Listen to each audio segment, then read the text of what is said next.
Lesson 13. Management Information and Performance Results. This lesson is from Concept 6 on Management Information and Performance Results.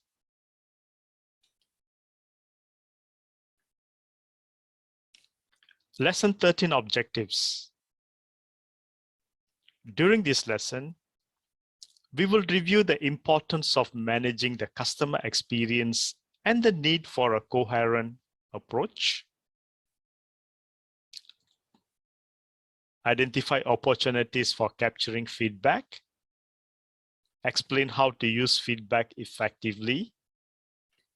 And examine the relationship between critical success factors, key performance indicators and metrics. And lastly, to identify a range of service desk metrics. Managing the customer experience. The customer experience is defined by the interactions and experiences your customer has with a service provider from first contact through the entire customer journey. A customer who has a positive experience is more likely to become a loyal customer advocate. If you want your customers to stay loyal, you have to invest in their experience. In general, a customer support experience comprises three main elements. Firstly, how easy you made it for them to access your support. Secondly, how well you met their service need. And thirdly, how you made them feel in the process of meeting it. You may have met your SLA, but it doesn't always follow that your customer is completely happy with the end-to-end service they received. So let us understand, what is a typical experience that customers expect? You have received service from many different organizations, both in your professional and personal life. So simply consider your own experience as a customer. All customers expect consistent and courteous service, and for their needs to be met or issues to be resolved with agreed timeframes. In the context of the support operation, customers also expect that the service desk to take ownership of and be both responsible and accountable for their issues, request, or query, and that their expectations to be professionally managed.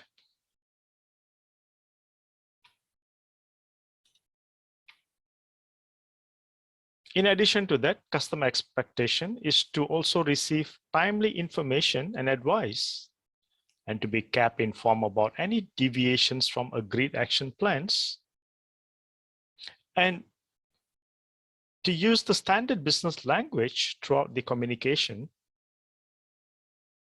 to receive good decision-making data and feedback, and to have the opportunity to give feedback about the service, and lastly, to receive value for money.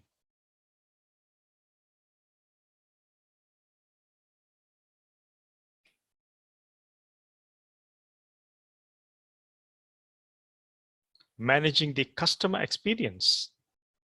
Let's understand the purpose, opportunities for obtaining feedback, and responding to feedback.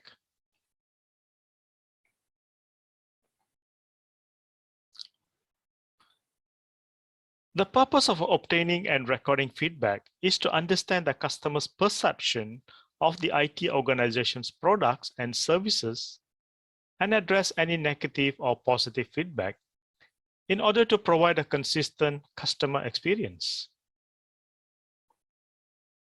Are you delivering the typical experience you already know customers expect?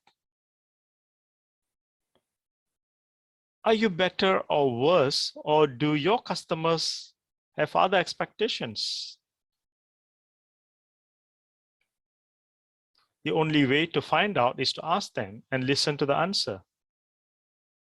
Before you set up a focus group, launch an email or online customer survey, you need to understand what your business goals are in gathering this data. Some of the questions to ask are, why are you gathering customer feedback? What will you do with it? Are you going to act on what you hear? And when is the best time to approach your customers for feedback? And let's now understand the opportunities for obtaining feedback. There are a variety of ways to gather feedback from customers these days. Feedback needs to be sought from all levels of the customer base, and different approaches will be required. All activities undertaken should be governed by a strategically driven IT-wide customer experience management program to ensure activities are coherent and coordinated. And let's understand the procedure for responding to feedback. When you solicit feedback from customers, you must translate that feedback into meaningful data and then take appropriate action to let them know their voice was heard.